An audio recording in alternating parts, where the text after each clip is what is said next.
Joseph ராஜா, ஆம் ஆத்மி ஒரு பெரிய drastic எஃபெக்டை ஏற்படுத்தும் அப்படின்ட்டு தேசிய சேனல்கள் பல விஷயம் சொல்லுது. இருந்தாலும் 21% வாக்களை பெறுவார்கள் என்கின்றார்கள். சில ப்ரிடிக்ஷன் செப்பாலஜி 10-12%. ஆனாலும் ஆம் ஆத்மியினுடைய ரோல் எப்படி இருக்கும் இந்த குஜராத்தில்? கெஜ்ரிவாலுடைய அந்த சாஃப்ட் ஹிந்துத்துவ அணுகுமுறை இதெல்லாம் முன்னெடுத்து சொல்லுங்கள். ஆம் ஆத்மி கட்சியோடைய ரோல் எப்படி இருக்குன்னு கேட்டிருக்கீங்க. ஆம் ஆத்மி கட்சி பொறுத்த வரைக்கும் கடந்த 6 மாதமாக களத்தில் வந்து மக்களிடத்தில் முக்கியமாக வந்து அடிப்பட்ட சிறுபான்மையினத்திலையும் மற்றும்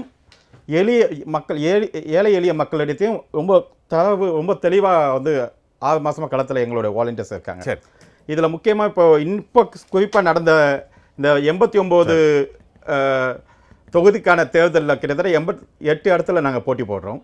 அந்த இதில் வந்து மிக ஆம் ஆத்மியோட கோட்டையாகவே பார்க்கப்படுது. எப்படின்னு கேட்டிங்கன்னா, சௌராஷ்டிராவில் வந்து பார்த்தீங்கன்னா ஆம் ஆத்மிக்கான பலம் மிக அதிகமாக இருக்குது மக்கள் இடத்துல. களத்தில் போய் சௌராஷ்டிரா மாவட்டத்தில் வடக்கு மாவட்டம், தென் மாவட்டம், சூரத், சௌராஷ்டிரா உங்களுக்கு வந்து தெற்கு மாவட்டத்திலேயும் ஆம் ஆத்மியோட பலம் அதிகமாக இருக்குது. ஏன்னா விவசாய சார்ந்த இடங்களில் ஏழை எளிய மக்கள் இடத்துல ஆம் ஆத்மிக்கான செல்வாக்கு ரொம்ப உயர்ந்து இருக்கு. சரி, அது மட்டும் இல்லாமல் பார்த்தீங்கன்னா உங்களுக்கு சூரத்தில் வந்து ஆல்ரெடி ஆம் ஆத்மி பார்த்தீங்கன்னா 27 நகர உள்ளாட்சி தேர்தலில் 27 கவுன்சிலர் வந்து வின் பண்ணியிருக்கும். சூரத் வந்து பாஜகவுடைய கோட்டையாக பார்க்கப்பட்டது. ரொம்ப பெரிய கோட்டையாக பார்க்கப்பட்ட இடத்துல ஆம் ஆத்மி வந்து 27 சீட்டை வந்து வின் பண்ணியிருக்கும். இந்தியாவில் பெரிய தொழில் நகரமும் கூட.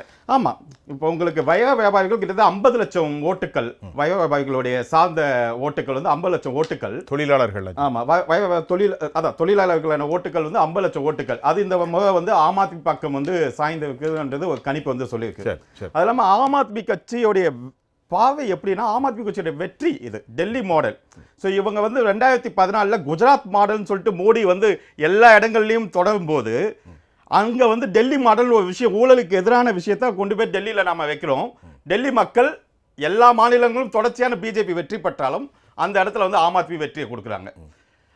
அதோட தொடர்ச்சி இன்னைக்கு வந்து மதவாதத்தை சார்ந்து பேசப்பட்ட நேரங்களில் இன்னைக்கு ஆம் ஆத்மியை வந்து ஒரு கல்வி சுகாதாரம் பத்தி பேச வச்சிருக்கு, நாட்டோட டெவலப்மெண்ட்டை பத்தி பேச. ஆம் ஆத்மி மதத்தை பத்தி பேசுறாங்க, நம்ம ரெண்டாவது பேசுவோம். ஆம் ஆத்மி எப்படிப்பட்ட நோக்கத்தை எடுக்கிறாங்க? கல்வி, வேலை வாய்ப்பு. அப்படித்தான், கல்வி, வேலை வாய்ப்பு மட்டும் இல்லாமல் விவசாயம், நாட்டோட டெவலப்மெண்ட் அண்ட் சுகாதாரம். நாங்கள் என்ன பண்ணியிருக்கோம் டெல்லியில், டெல்லி மாடலை வந்து முன்னெடுத்திருக்கோம்.